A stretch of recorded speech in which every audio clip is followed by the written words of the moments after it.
Hi everyone, நம்ம என்ன topic பார்க்குறோம்னா RTL கேனல்லாம் positioning எங்கன்னா அயோட்டாவில். ஃபஸ்ட்டு ஆர்டிஎல் கேனல் நம்ம எதுக்கு யூஸ் பண்ணுறோம்னா அது வந்து நம்ம பேஷண்ட்டும் நம்ம ஹெச்எல்எம் வந்து கனெக்ட் பண்ணுறதுக்கு அதுதான் ஃபஸ்ட்டு ஒரு இம்பார்ட்டன்ட் திங்க்கு. அப்புறமேலே இது வந்து என்ன பண்ணணும்னா ஆக்சிஜனேட்டட் பிளட்டை ஹெச்எல்எம்கிட்ட வந்து பேஷண்ட்டுக்கு சப்ளை பண்ணணும். இது வந்து எப்படி செலக்ட் பண்ணுவாங்கன்னா பேஷண்ட்டோட பிஎஸ்சியை வச்சும் பேஷண்டோட அயோட்டாவோட டயாமீட்டர் வச்சும் அதே மாதிரி பேஷண்ட்டுக்கு எவ்வளோ பிளட் தேவை அதை வச்சும் செலக்ட் பண்ணுவாங்க. அப்புறம் இந்த ஆர்டிஎல் கேனில் வந்து என்னென்ன டைப்ஸில் இருக்குன்னா ஸ்ட்ரைட் ஆங்கிள் இருக்கு, ரைட் ஆங்கிள் இருக்கு, ரைட் ஆங்கிள்லேயே மெட்டாலிக் டிப் இருக்கு, அப்புறம் கர்வ் அதெல்லாம் இருக்கு. Position of the aortic cannula எங்க பிளேஸ் பண்ணுவோம்னா under the aortic ascending aorta to proximal innominate ஆர்டரியில வந்து பிளேஸ் பண்ணுவோம். இதோட அவுட்ஃப்ளோ வந்து ஆர்ச் ஆஃப் அயோட்டால அவுட்ஃப்ளோ வந்து பிளேஸ் பண்ணியிருப்போம். அயோட்டிக் கேனுலேஷன் வந்து below the cross clamp of the CP cannula to above the cross clamp of the aortic.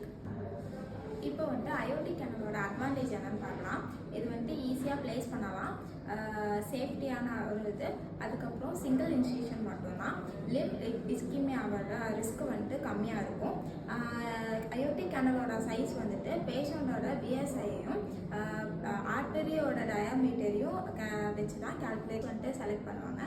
இதோட டிஸ்அட்வான்டேஜ் வந்துட்டு ஜெட் எஃபெக்ட் ஹீமோலைசஸ் வந்துட்டு காஸ் பண்ணும். போஸ்ட் இன்டிமால வந்துட்டு நிறையா டேமேஜ் ஆகும். அயோட்டிக் ப்ரெஷர் வந்து 100 mm Hgக்கு மேலே இருந்துச்சுன்னா அதிகமாக ஹீமோலைசஸ் வந்து காஸ் பண்ணும்.